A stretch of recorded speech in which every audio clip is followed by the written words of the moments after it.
Today I want to talk about the 5 things I wish I knew before I got started on YouTube full time. And hopefully if you are in the same boat, this will help you save some time and a bit of sanity along the way. Now, technically I've been posting on YouTube for 4 years now. And I only really posted when I had the time and excitement to create videos. And I took it a lot more seriously as a full-time creator about 6 months ago. And since then, I learned a lot more about the process as well as about myself. And the first big lesson that I learned is the fact that YouTube is not for most people. Because before I got started, I really truly believed that anyone could do well on YouTube.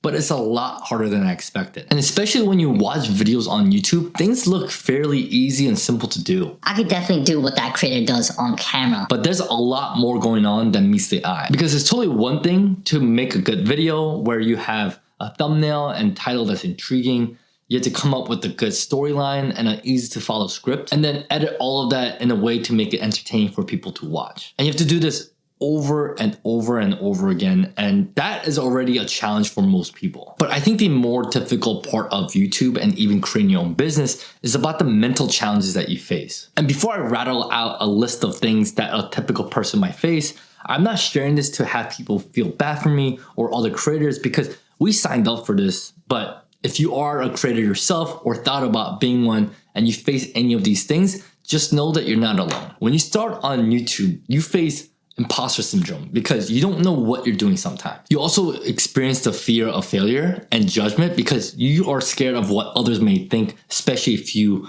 don't succeed. And then you have this desire to quit as the initial excitements fade. You also go through burnouts from constantly having to create new and interesting content. And you also have to go through perfectionism, where you feel like what you're creating isn't good enough to put out there. So you feel somewhat paralyzed to do anything about it. And then you start doubting if the content is even that good. And then you start to procrastinate to make yourself feel better in the moment by going on your phone and distracting yourself. And then you start to get overwhelmed by the list of things that you put off doing. And then you also start comparing yourself to big creators when they're getting hundreds of thousands of views, while you're maybe getting 17 views on a video that you worked so hard on. Even though you know that you shouldn't tie your sense of self to a video's performance, because that's not something that you have a control over. But obviously you just can't help it. And I think these are all normal and typical thoughts and experiences of a new content creator face. And I think these are the mental challenges that make it so much harder than simply just making a video every week. And I think it's completely normal to have these thoughts and mental challenges, because in a way, your brain and your body is programmed to protect you. And when you face uncertainty, the fear of judgment, and even the possibility of failure, your brain tries its hardest to discourage us from even trying in the first place. So we want to opt on taking the easy route that's more predictable and with a higher chance of success. So if you are just starting out, or if you've been doing this for some time now, make sure you don't do it alone, and find a supportive friend or a partner. And I also find that therapy, journaling, and even meditation help a lot to process these emotions. And even right now, I feel much better and free just being able to talk about these emotions and experiences.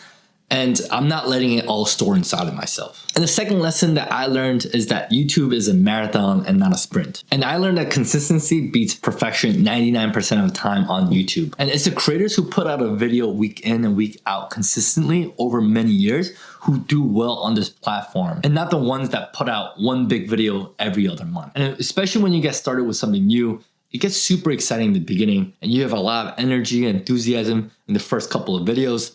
But that excitement dies down slowly, and then after that, you have to find something else to carry you through, whether it's motivation or discipline. And because you have to do this for so long, you just can't get boggled down to get each of your videos to be perfect every time. And some creators might disagree with me here about the debates between quality and quantity, which is totally fine. But my personal take that I learned is to pace yourself to be consistent as you can each week, and make videos that are at least just good enough and better than your last video that provides value and or entertainment to viewers. Because done is better than perfect. And I'm not sure where I heard this, but this is the quote that I try to live by. And another reason why you don't want to try for perfection goes into the lesson 3, is the fact that not every video will do well. In fact, it won't be majority of your videos that do well. And from my analysis for big creators, only about 1 video out of every 5 videos that they post end up doing above average for them, which I find very interesting, because we want all of our videos to go well and go viral,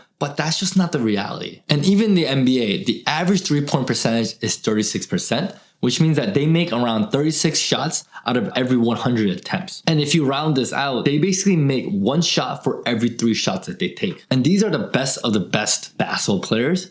And even for them, they know that at 64% of the time that they're going to miss. So because they know that they're going to miss 2 out of every 3 shots, they don't get discouraged when they just miss a few shots. And in that way, if you know that only about 1 out of 5 videos end up doing well, then you don't have to get discouraged if 4 videos end up flopping, because you believe that the next video will do well. And even on YouTube, you find that most creators only have a few viral videos that carry most of their viewership and subscriber amount. So you just need 1 video to end up doing well. And this kind of ties back into the second lesson, where you don't need to obsess about making every video perfect. And you just want to get better than the last one. And naturally the quality will get better with practice, and you were able to have a lot of momentum going into it. So don't overthink it, just create, post, and learn as you go. And if you are getting value from this video, make sure you like and subscribe. And the 4th lesson that I learned is to create a schedule to manage my time, energy, and focus. So when you get started on YouTube, you become your own boss. And in theory, it sounds great and amazing,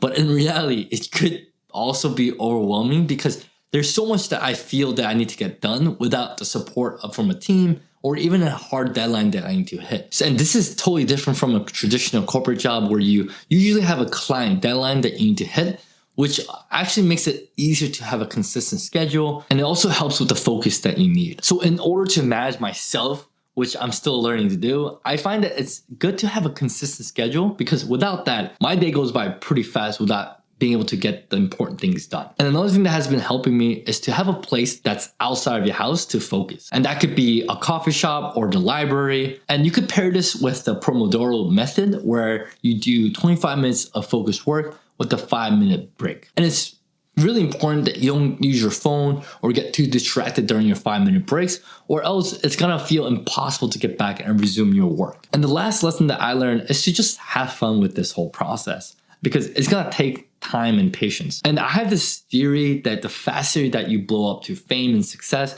the faster you get irrelevant, because I find that the opposite, it can also be true, or the longer and slower that it takes you to blow up, then the longer your success might be. And those memes or people who get really popular out of nowhere 1 month out of pure timing might be outdated by the following month. But you could see athletes or actors alike that have worked for years and years that finally gets a big break and is able to stay relevant for a long time. And there's a lot of theories that most creators take around 12 to 24 months of consistently posting to hit significant milestones like 10,000 subscribers. So if you're in it for that long, then make sure you post content that you truly enjoy talking about and just have fun creating, because that's gonna help you stay in it for the long term and just keep you energized. And if you are interested in my personal journey of starting on YouTube and embracing entrepreneurship, you could watch this video next that I posted about 5 months ago, where I talk about the initial challenges that I faced in the beginning